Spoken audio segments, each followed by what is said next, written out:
아멘. 우리 이기은 자매는 제가 평가하기로는 우리 프랑스 모델 같이 생겼는데, 그렇죠? 이 얼굴이 뚜렷하고 개성이 있잖아요. 선물 드릴게요, 선물. 이런 성찬 쉐어링을 많이 해주셨으면 감사할 것 같았습니다. 아무튼 용기 있게 나누어 주셔서 고맙고요.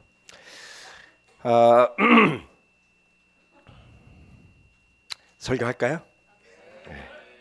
네, 지난주에는 내가 나를 사랑하느냐라는 주제로 말씀을 드렸었습니다. 올 한 해 내내 이 뒤에 붙어 있을 테니까 우리가 매주 와서 보고 고민하고 또 답변을 하는 그런 시간이 바로 이 예배 시간이 아닐까 싶습니다. 특별히 이 주제를 정하고 난 때를 전후로 해서 정말 예수님을 사랑하는 것, 그 예수님을 올바로 사랑하기 위해서 참 필요한 것 중에 하나가 그 예수님의 가르침, 그 뜻을 잘 알아야 되는데 예수님이 별로 주신 게 없어요. 모세는 10계명을 줬는데, 그렇죠? 예수님은 계명도 딱 하나야. 새 계명을 너희에게 준다. 서로 사랑하여라. 계명이 좀 많아야 공부라도 할 거 아니에요. 그래서 참 고민이 많이 됐습니다. 과연 어떻게 하는 것이 주님을 사랑하는 걸까? 라고 고민하던 중에 제 아내가 추천한 부분이 있었어요. 그게 뭐였냐면 산상수훈이었습니다. 우리가 작년에 산상수훈의 팔복에 대해서 주중 예배 때 레슨을 한 8주간에 걸쳐서 했었었죠. 그런데 산상수훈이 거기서 끝나는 것이 아니고 그 이후로 5장, 6장, 7장에 걸쳐서 약 3개장에 걸쳐서 예수님께서 풀어가는 가르치심의 내용이 있습니다. 그것은 계명이라고 말씀하시진 않았지만 예수님의 사상, 예수님의 그 가르침의 어떤 그 핵심에 들어있는 내용들이 아주 응축되게 나타난 것이 바로 이 마태복음 5장에서 7장까지의 말씀입니다. 그래서 당분간 여기에 나오는 말씀을 중심으로 5장에서 7장까지의 말씀을 가지고 주일날 설교를 할까 합니다. 그래서 여러분 모두가 이 시간을 통해서 예수님께서 전달해 주시는 짤막한 메시지지만 그 안에 숨어있는 뜻을 이해하고 또 이해한 것을 바탕으로 해서 삶에 실천하는 그런 시간이 되었으면 하는 바람입니다. 오늘 설교의 제목은 소금과 빛입니다. 마태복음 5장 13절에서 16절입니다. 흔히들 빛과 소금이라 그러잖아요. 그죠? 제가 왜 소금과 빛이라고 그랬냐면 성경의 순서가 그래요. 마태복음 5장 13절에서 16절 말씀입니다.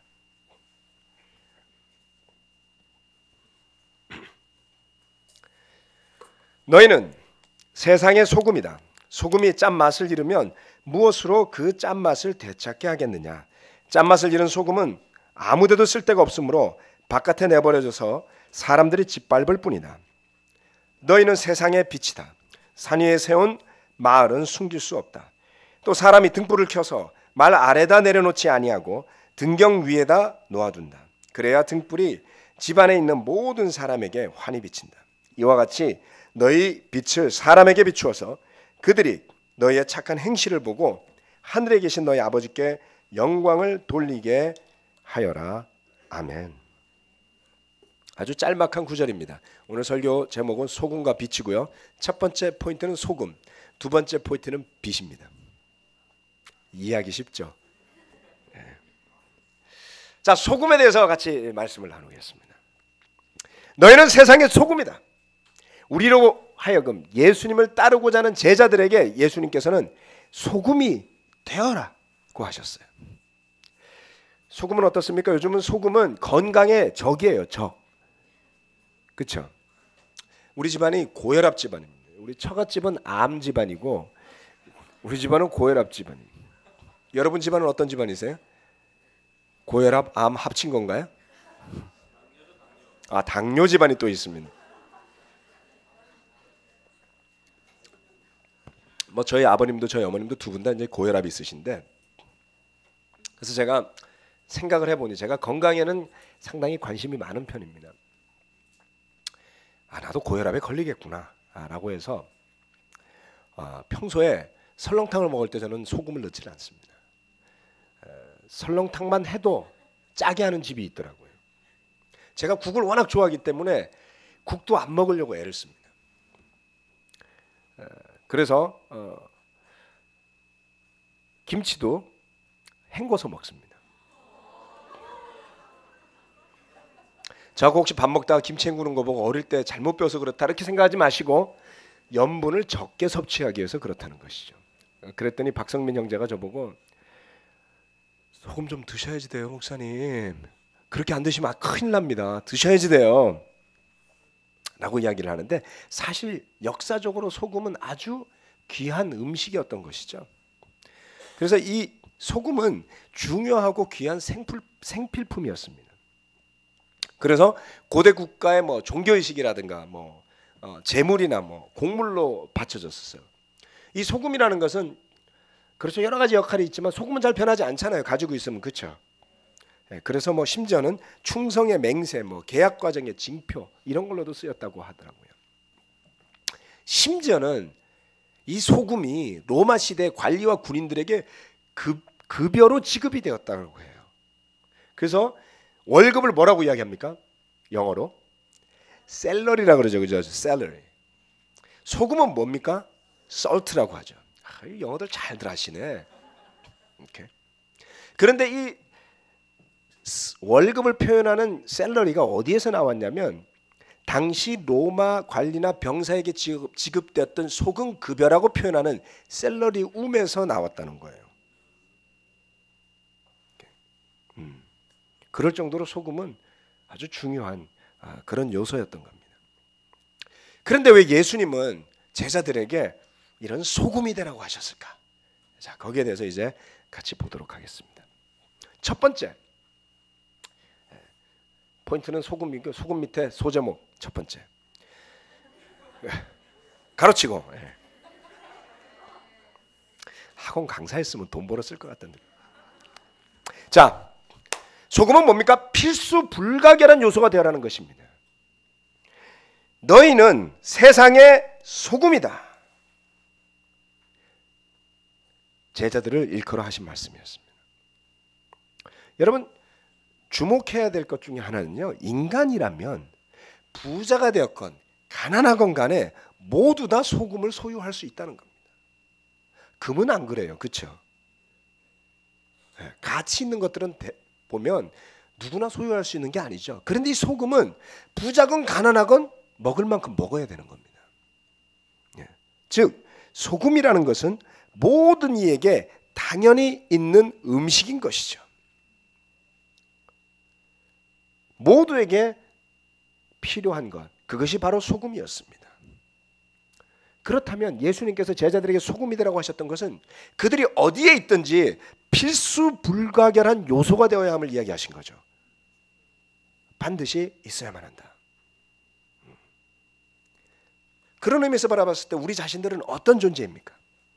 여러분은 여러분이 속한 곳에 반드시 있어야만 하는 존재입니까? 아니면 있나 없나 별 상관이 없어서 있는지 없는지도 모르는 존재들인가요? 제자들이 소금이라고 하신 이유는 첫 번째 바로 그런 것입니다. 너무나 중요한 존재들임을 인식시켜 주신 것이었죠. 때로는 우리 자신이 그러한 존재라는 것을 잊어버릴 때가 있습니다. 그러나 반드시 기억해야 될 것 중에 하나입니다. 두 번째 소금이 되라고 하신 것은 뭔가 방부제가 되라고 하신 거예요. 방부제. 진이야 잘 해석해. 이렇게. 이 원고를 달라 그랬는데 제가 원고를 안 주고. I'm sorry. You may know this. 자, 짠맛의 중요한 역할 중에 하나는 뭡니까? 음식의 부패를 막는 것이죠.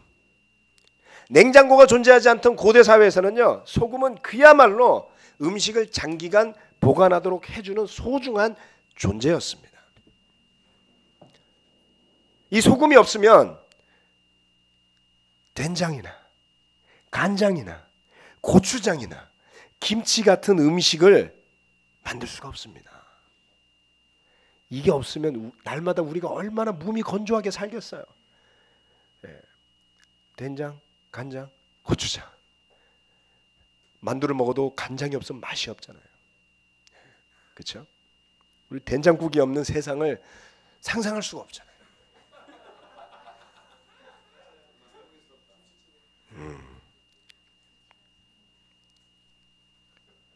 생각만 해도 행복하지요. 예.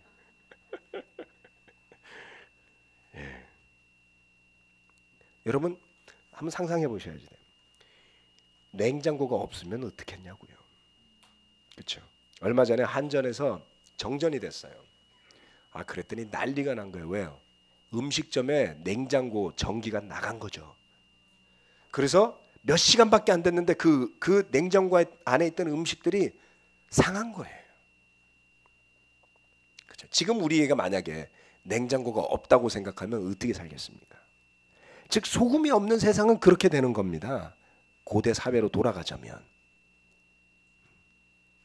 소금이 없으면 음식을 보관할 수가 없죠. 그러면 날마다 음식을 해서 날마다 먹어야지 돼요. 이것까지 상상 안 해보셨을 텐데 엄청 피곤합니다, 여러분. 만약에 음식을 보관할 수 없다면 말린 거 외에는 먹을 수가 없잖아요, 그렇죠? 젖은 음식, 그 다음에 고기 이런 것들은 장기간 먹기가 힘든 거죠. 그럼 어떻게 됩니까? 날마다 음식을 채취해서 날마다 먹어야지 되는 거예요.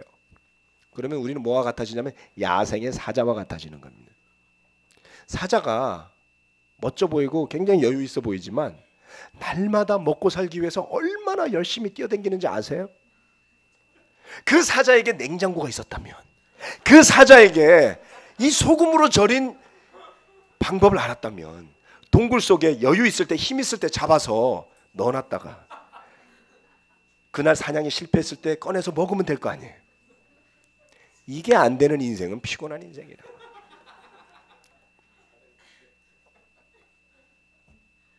소금 없으면요 엄청 피곤한 세상이 되는 거죠. 그래서 이처럼 썩기 쉬운 음식을 보존하는 것과 같은 역할, 그것이 바로 제자들이 해야 되는 역할이었던 것이죠. 왜요? 성경이 묘사하기를 이 세상을 어둠과 썩은 것으로 묘사하기 때문에 그렇습니다. 로마서 1장 말씀을 함께 보시겠습니다. 마태복음 5장 접어놓으시고요. 오케이. 그 다음에 로마서 1장으로 가보시겠습니다.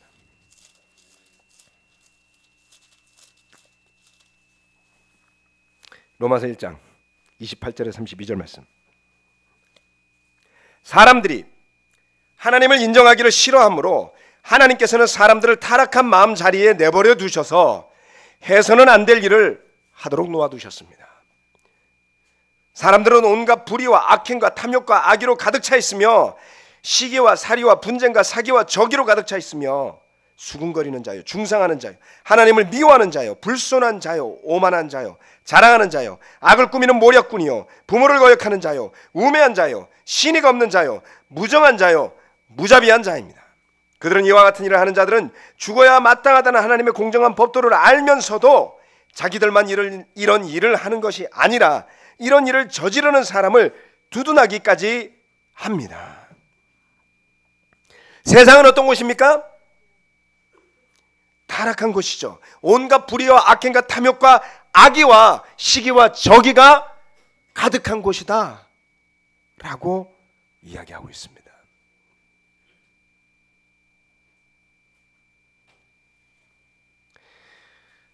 우리 형제자매들 중에서요, 제자로 산 지 좀 시간이 지나면 세상 사람이 다 그런 줄로 착각하시는 분들이 있어요. 그래서 사업 계약을 하는데 믿고 계약을 하세요.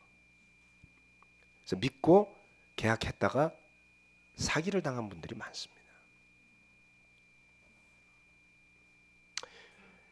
돈을 빌려주면요 각서를 쓰더라고요. 그래서 각서를 받아갖고 안전하다고 생각을 해. 각서를 써준 사람은 언젠가 갚을 것이라는 말만 하며 평생 안 갚아요.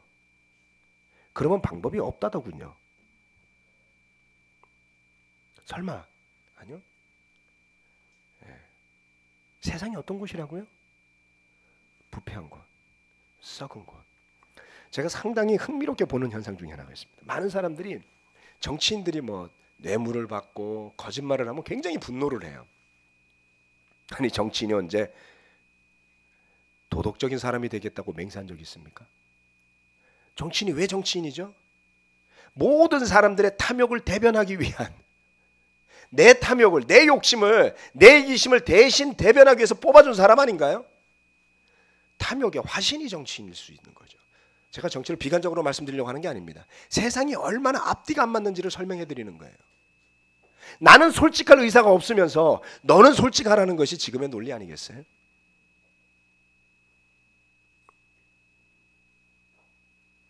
악을 악이라 말하지 않고요, 선을 선이라 말하지 않는 세상에 우리는 살아가고 있습니다. 이 대한민국이 지금 그런 사회 중에 하나예요. 자기에게 유익하면요 선도 악이라고 이야기해요. 그렇죠? 이제 뭐가 거짓말이고 뭐가 진실인지도 알 수가 없어요. 진실을 놓고서도 거짓말이라 하면 그거 믿고 싶은 사람은 또 믿어요. 두려운 것이 되었습니다. 자신에게 불리하면 선도 악이라 부르짖는 것이죠. 이런 세상 속에 살면서 우리는 어떤 소금인 것일까요?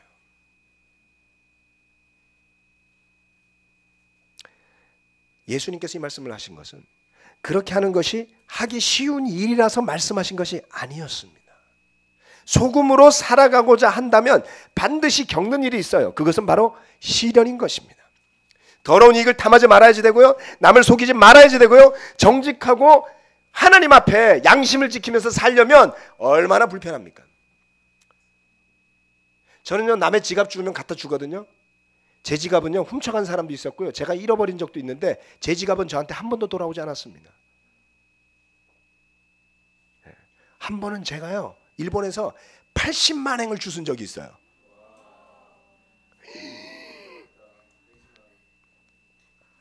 지금으로 따지면 시가 1200만 원에 해당하는,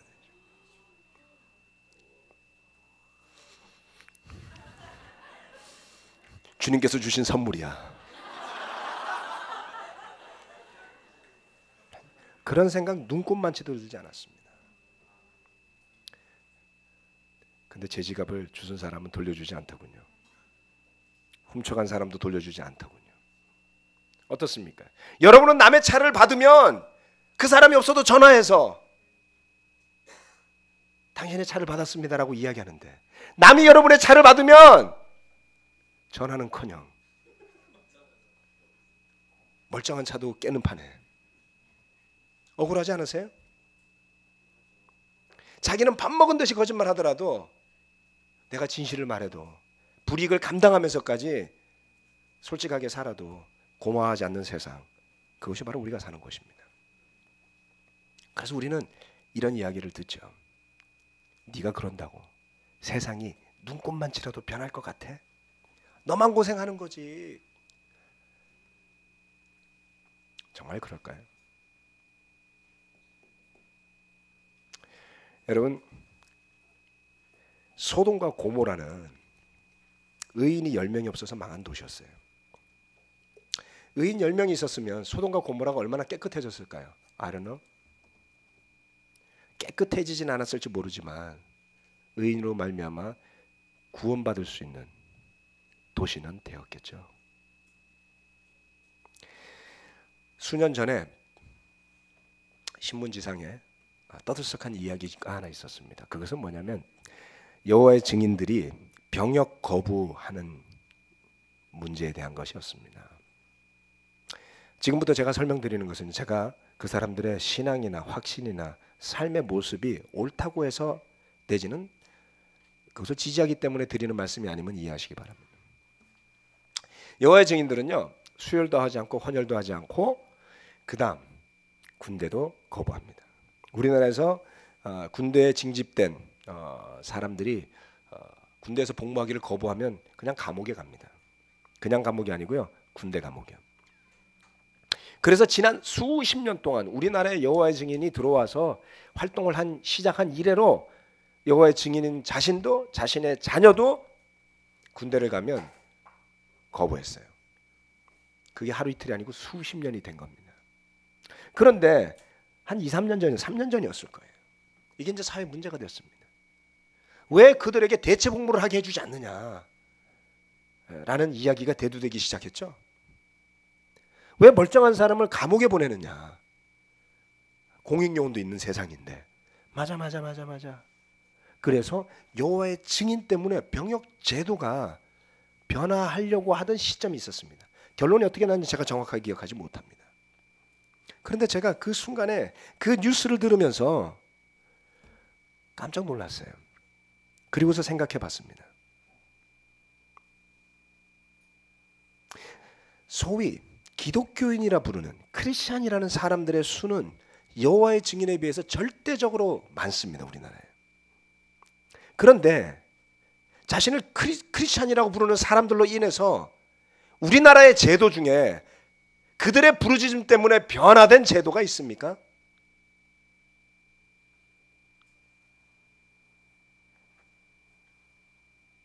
생각을 해봤어요. 떠오르질 않아요. 그들이 가진 신앙적인 신념 때문에 불이익을 견뎌내면서까지 타협하지 않았기 때문에 이 사회가 만들어가지고 있던 제도 중에 변화되어진 것이 있을까?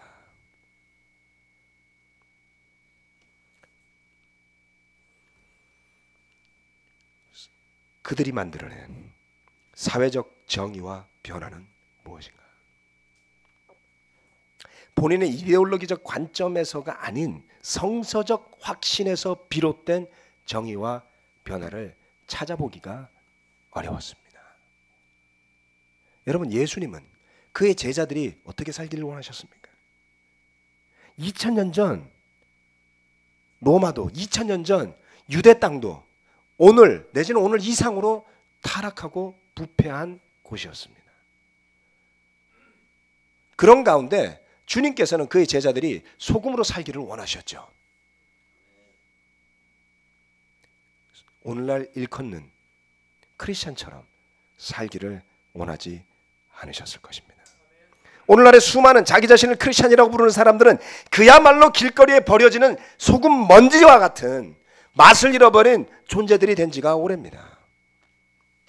무엇 때문일까요? 두려움 때문에 세상과 구별되기를 원치 않았건, 아니면 정말 자기 자신이 세상을 너무나 사랑해서 그 속에 푹 빠져 사는 바람에 그렇게 되었건 간에 기독교인이라는 사람들이 이제 세상 사람들에게 짓밟히는 존재가 된 것이죠.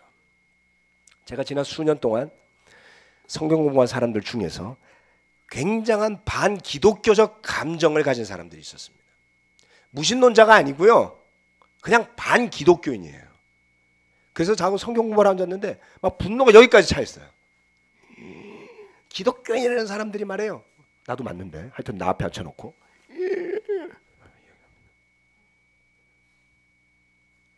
잘 들어보면요, 성경의 가르침 때문이 아니었어요.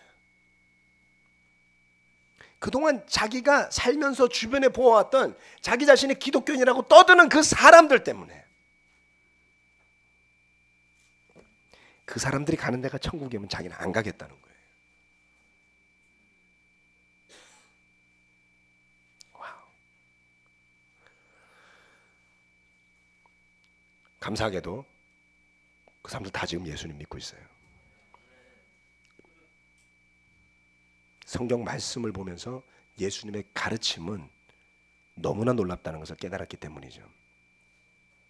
예수님의 제자로 산다는 것은요, 말로 되는 게 아닙니다. 고린도전서 4장 20절 말씀을 보시겠습니다.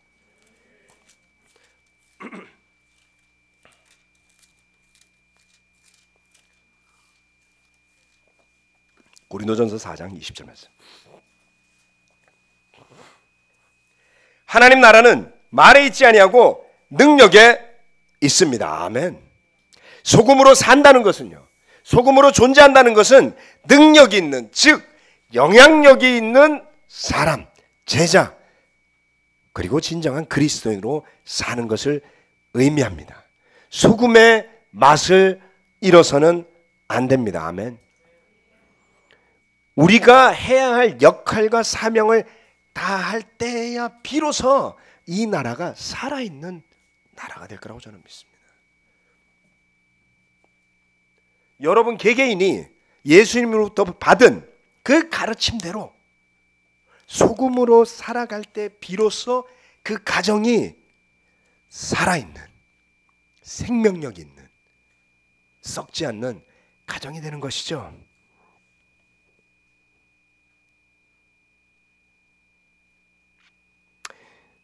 우리에게 딜레마가 하나 있어요. 그게 뭐냐면 애가 너무 많아요. 애기들이 많다고요. 도대체 한 집에 둘이 아니면 안 된다고 생각하는 사람들이 너무나 많아요. 어떤 사람은 애가 하나니까 입양을 해. 그것도 바람처럼. 그렇죠? 셋씩 데리고 있는 사람들도 여러 개 있어요. 결혼부에. 최근에 4명을 놓은 사람도 있습니다. 존경스럽죠? 보건부 장관이 왜 딴 데서 해법을 구하는지 이해를 할 수 없어요. 여기오면 인구 감소 대책을 분명히 수립할 수 있거든요. 폭발적으로 드러나고 있습니다. 해마다 예정돼 있어요. 무슨 뜻입니까? 왜 세상과 다르죠? 제가 결혼부 예배 설교할 때 그럽니다. 세상의 모습대로라면 줄을 쫙 꺼갖고 절반은 다 이혼한 사람이라 하시대요. 왜 그렇게 되지 않죠? 우리가 소금으로 살기 때문에 다른 겁니다. 청년들은 어떤 이슈가 있나요? I don't know. 여러분이 순결하게 사는 것이요? 여러분이 흥청망청하는 세상에 휩쓸리지 않는 것이요? 여러분이 양심을 지키고 선하고 의로운 정의로운 목소리를 내기를 멈추지 않는 것이요? 그것이 무엇인지 모르겠습니다만 그러한 믿음의 확신과 사랑의 확신이 살아 있어야지만 소금이라 할 수 있습니다. 소금인 여러분의 본분을 기억하시기 바랍니다. 두 번째, 빛입니다. 마태복음으로 다시 돌아가 보면 마태복음 5장 14절 너희는 세상의 빛이다. 산 위에 세운 마을은 숨길 수 없다. 또 사람이 등불을 켜서 말 아래다 내려놓지 아니하고 등경 위에다 놓아둔다. 그래야 등불이 집안에 있는 모든 사람에게 환히 비친다. 이와 같이 너희 빛을 사람에게 비추어서 그들이 너희의 착한 행실을 보고 하늘에 계신 너희 아버지께 영광을 돌리게 하여라. 아멘. 여러분은 세상의 빛인가요? 예수님은 제자들을 세우실 때 산 위의 마을로 세웠다라고 하였습니다.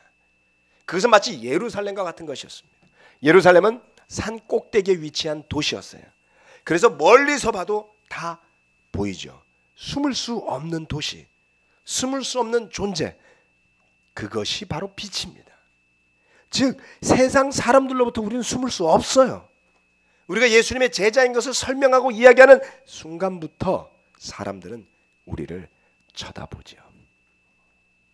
우리가 뭐라고 말하고 우리가 어떻게 행동하는지 그게 불편한 진실이에요. 왜 불편한지요? 말씀드릴게요. 주변 사람들의 주목을 받으면서 사는 거 굉장히 피곤합니다. 그렇죠? 제가 여기 이제 이사 온 지가 한 3년이 되고 우리가 이제 교회가 이사 온 지가 1년이 됐습니다. 가끔 지나가다 보면요. 아, 저 사람이 저 가게 주인이구나 알게 돼요. 뭐 마트 주인, 슈퍼 주인, 뭐 이렇게 헤어살롱 이렇게 주인들이 다 있어요. 이렇게 다니니까 이제는 하도 댕겨서 이제 의사 선생님들도 알고 뭐 한방병원 원장이 누구고 다 알아요. 그 이야기는 뭐냐면 남들이 이제 저도 알게 된다는 소리겠죠. 제가 걸어가면 사람들이 막 인사해. 청년들이 보고 안녕하세요, 안녕하세요. 주일날 되면 맨날 인사하죠. 평일날도 인사하죠. 그리고 제가 돌아다니다 보니까 이제 한 사람씩 두 사람, 아, 저 사람이 서울 그리스도교회 목사구나. 불편한 거예요. 말도 조심해야 되고요. 전화 걸 때도 조심해야 되고요. 다 쳐다본다니까요. 이 상가의 가게 사이에 소문이 좋게 나야 되지 않겠습니까? 얼마나 궁금하겠어요. 교회 하나 생겼다더니 갑자기 문 열리면 수백 명이 막 쏟아져 나와. 저기 뭐야? 커피숍이 막 꽉꽉 차. 그렇죠? 궁금하다니까 이 상가가 지금.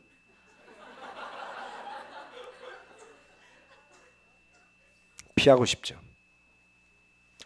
그러나 피해서는 안 됩니다. 우리가 피하는 순간 우리의 빛은 비춰지는 대신에 그 등경 아래, 등잔 아래로 내려오는 불이 되어버리고 말지요.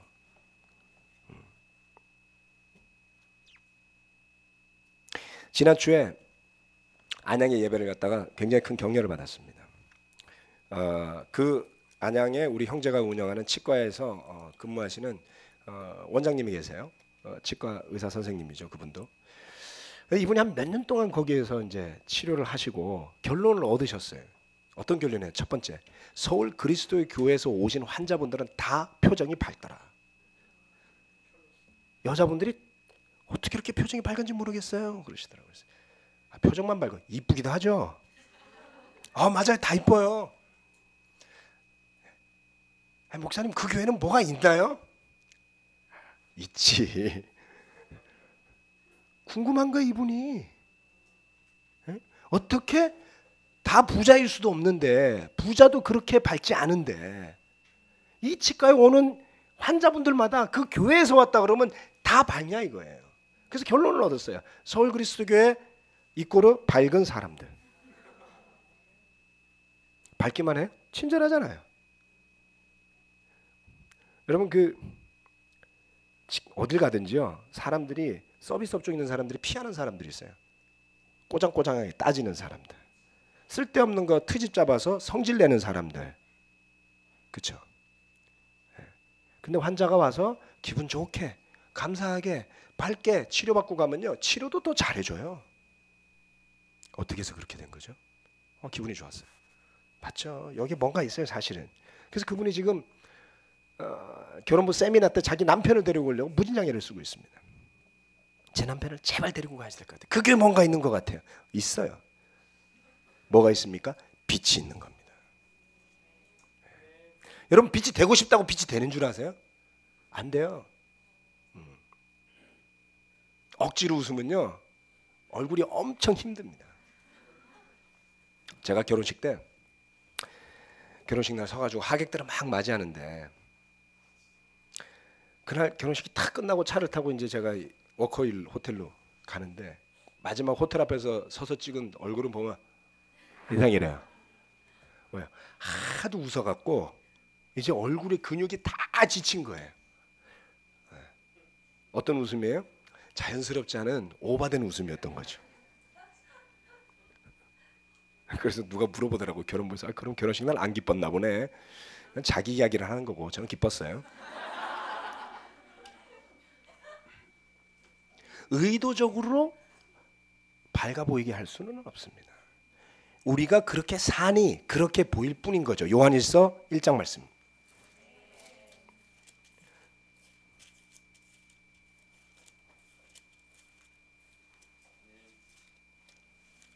요한일서 1장 5절에서 7절 말씀입니다. 요한일서.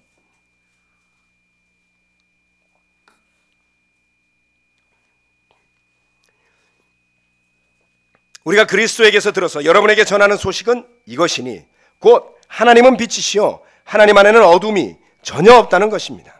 우리가 하나님과 사귀고 있다고 말하면서 그대로 어둠 속에서 살아가면 우리는 거짓을 말을 하는 것이요 진리를 행하지 않는 것입니다. 그러나 하나님께서 빛 가운데 계신 것과 같이 우리가 빛 가운데 살아가면 우리는 서로 사귐을 가지게 되고 하나님의 아들 예수의 피가 우리를 모든 죄에서 깨끗하게 해 주십니다. 어떻습니까? 하나님이 빛이시고요, 그 안에 어둠이 없다는 것이죠. 그러기에 우리가 그 하나님과 사귄다고 한다면 우리 또한 빛 가운데 있어야 됨을 이야기하고 있는 것입니다. 그런데 그런 빛 대신 하나님과 사귀는 우리가 어둡다면 도대체 무엇 때문일까요? 빛 가운데 있는 것과 그렇지 않은 것은 큰 차이가 있습니다. 예를 들어서 어둠에 있다가 세례를 받고 밝아지죠. 우리가 성경 공부하는 사람들 이 얼굴 변화를 보면 준비가 어느 정도 되는지 알 수 있어요. 공부하는 당사자는 잘 모르지만 점점점 밝아집니다. 그렇죠? 밝아지죠. 그래서 제자로 살다 보면 내 얼굴이 짜자잔 해가지고 베가트짜리가 될 때가 있어요. 반짝반짝반짝. 베가트 정도면 꽤 밝거든요. 감이 안 오시나?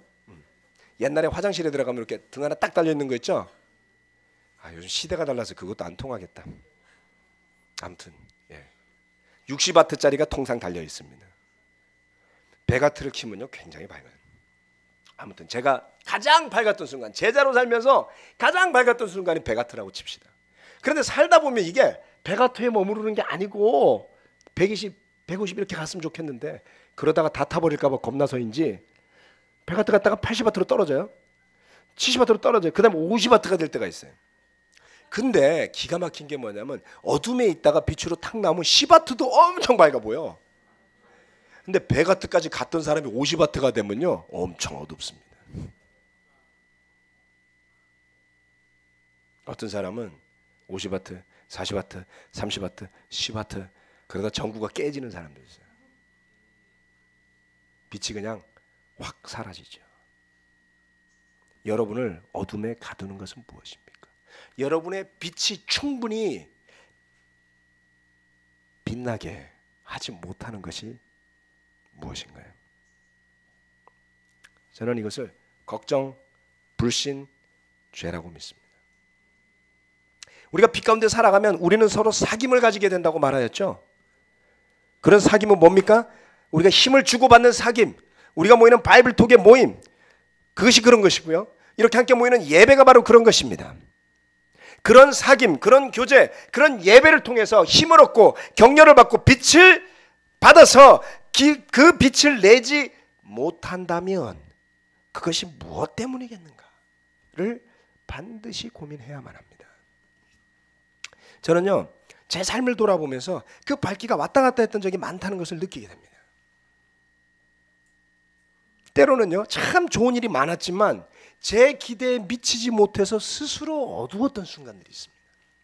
제가 정말 대표적으로 기억하는 순간이요 동경에 있을 때였어요. 동경에 있을 때 한 1년 2년 지났을 때 해마다 미니스트리가 얼마나 성장했는지를 계산을 하죠. 그렇죠? 중요합니다. 우리가 얼마나 많은 사람을 제자로 삼은지 너무나 중요하잖아요. 근데 그 첫 해 이듬해였구나. 정확하게는 이듬해 우리 아들이 태어났어요. 95년도에 갔는데 96년 말이었습니다. 그 이듬해 제가 연말이 되어서 쭉 숫자를 쉬어보니 세례는 많이 줬는데 남은 사람이 몇 없어. 어떻게 된 거냐면 귀국을 많이 하더라. 이게 한번 외국에 온 사람들은요 또 그 나라에만 있지 않아요. 또 딴 나라도 가요. 뭐 동경에 있다가 뭐 호주 가고 미국 가고 뭐 한국 가고 그 사이에 가다가 제자로 살던 거 집어 팽개치고 세상으로 돌아간 사람들 뭐 하여튼 좌우지간 다 나갔잖아요. 또 심지어는 뭐 동경에 세례 받았다가 자기 믿음 잃어버리고 떠난 사람 해가지고 계산을 해보니 2년이 지난 다음에 한국 미니스트리가 30명이 딱 돼 있었어요. 제가 시작할 때 11명이었습니다. 지금 생각하면 그 정도 되는 인턴이라도 하나 있었으면 하는 생각이 들어요. 목회자로서. 근데 그때 당시에 저는 실패라고 느꼈어요. 왜냐면요 제가 기도했던 목표가 1995년 3월 18일 날 동경에 갔었는데 그해 연말까지가 30명 되는 거였어요. 되긴 됐지. 돌아갔죠 많이. 그리고 그 이듬해 1년 동안에 몇십 명을 세례를 줬어요. 근데 남은 게 몇 안 되더라 이거죠. 그래서 제가 그 연말이 평생 잊을 수가 없어요. 휴가를 갔는데 저 혼자 우울한 거예요.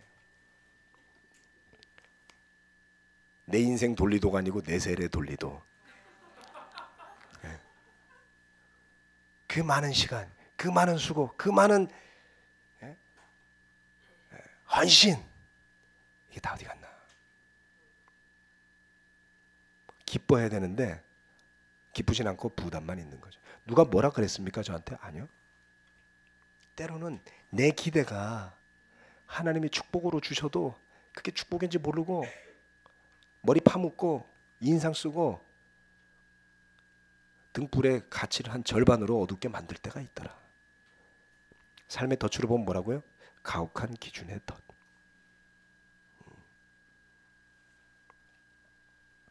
어떻습니까? 또 죄를 짓고 회개하지 못해서 어둡게 느끼는 순간들도 있었습니다. 분노하고 미워하고 용서하지 못하고 해결하지 못하고 내 마음속에 돌덩이 같은 게 앉아있는데 어떻게 기쁘겠어요? 그렇죠? 근데 그게 남 탓입니까? 네. 회개해야죠. 믿음이 부족해서 극복해야 할 믿음의 숙제들 때문에 어두웠던 적도 있습니다. 때로는 뭔가 미션으로 받으면 뭔가 책임감을 가지고 하면 힘들잖아요. 저는 우리 바이블톡 인도자로 수고하시는 여러분들 참 안타깝게도 생각하고 자랑스럽게도 생각해요. 힘들죠? 안 힘든가 봐. That's okay. 안 힘들면 상관은 없습니다. 근데 어떤 사람들은 때로는 그 주어진 일을 하다가 지쳐갖고 힘들어요. 쉬셔도 돼요. 괜찮아요. 여러분이 바이블톡 인도 안 하셔도 다 죽지도 않고 교회가 없어지지도 않으니까 마음 편안하게 쉬세요. 그래도 잘 쉬지도 못하더라고요. 뭐죠? 나는 뛰어넘고 싶었는데 뛰어넘어지지가 않죠. 그럴 땐 조용히 내려놓고 계시면 돼요. 네. 우리 마음이에요. 마땅히 밝아야 할 만큼 밝지 않은 나의 빛, 그것이 있다면 여러분 모두가 자신의 내면을 돌아보며 기도하는 시간을 가지기를 권합니다. 혹시 여러분 안에 어두운 구석이 있다면 그것이 무엇 때문인지 누가복음 11장 보겠습니다.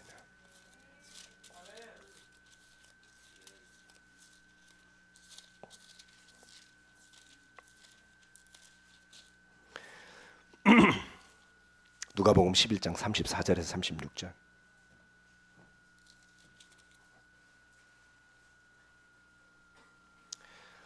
여기에 똑같은 버전의 말씀인데 누가복음 버전으로 나온 게 있습니다.